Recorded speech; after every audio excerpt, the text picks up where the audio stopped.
Joining us now is Ballad Health Chief Clinical Officer, Dr. Amit Vashist.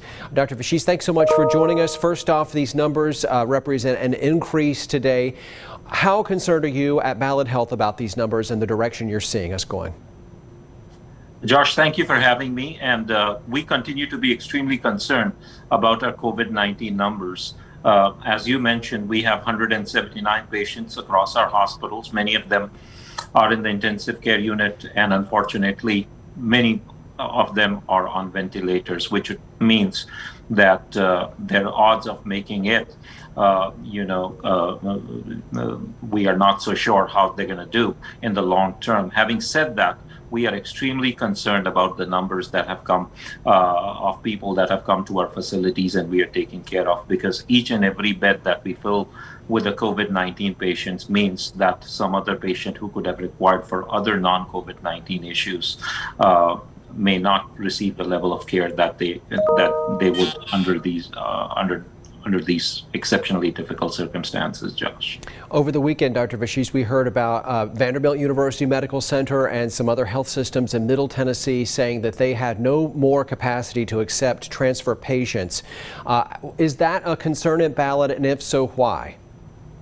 Yes, that continues to be a concern for two reasons. The way we kind of transfer our patients are from our outside rural hospitals to bigger community hospitals or to our level 1, 2, or 3 trauma centers if they require that level of care.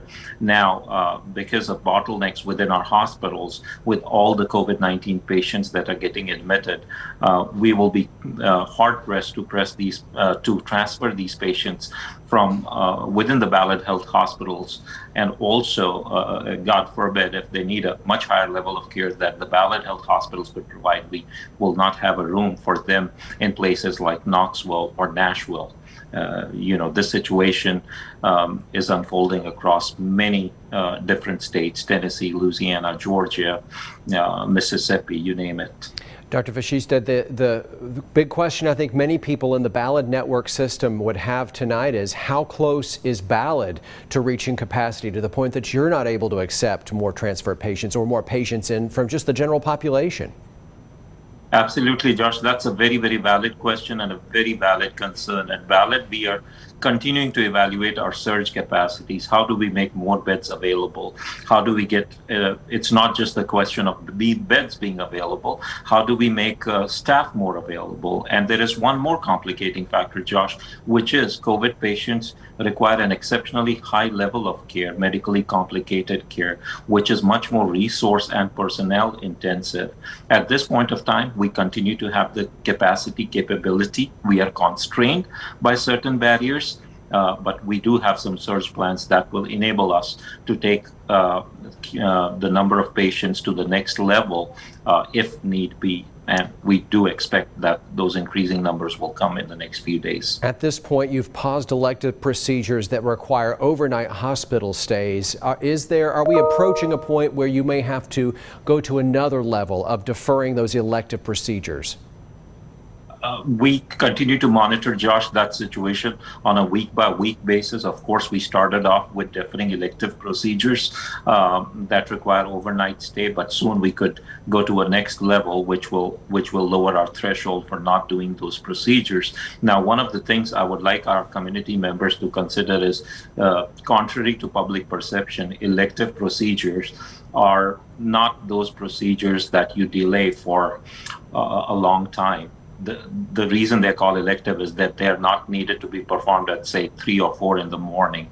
But we are already seeing, we have had these delays of elective procedures, deferral in elective procedures twice or thrice within our health system, and we are seeing considerably larger number of patients who, because of these delayed procedures, are presenting in advanced stages of illness, like advanced stages of cancer, lower quality of life, increased level of pain, so on and so forth. And I think our patients and our community does not deserve that. Final question, Dr. Vashist, and you are a physician. So many people right now want to talk about masking and whether or not it's important and needed, not just among the unvaccinated, but among the vaccinated. So my question to you before we sign off, do you really believe there's medical evidence that masking would help stop the spread of COVID-19 even among the vaccinated population? Absolutely, Josh. I have that's part of my job, to review medical evidence and provide recommendations based on best evidence possible.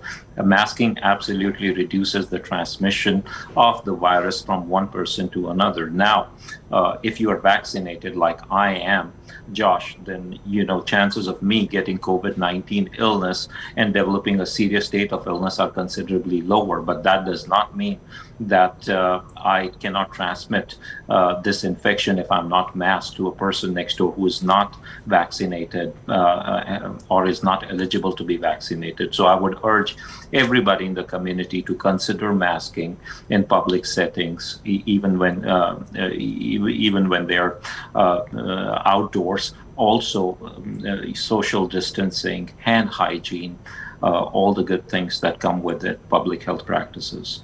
Wishing you the very best at Ballad Health tonight, Dr. Vashish. Thanks so much for your time. We appreciate it as always.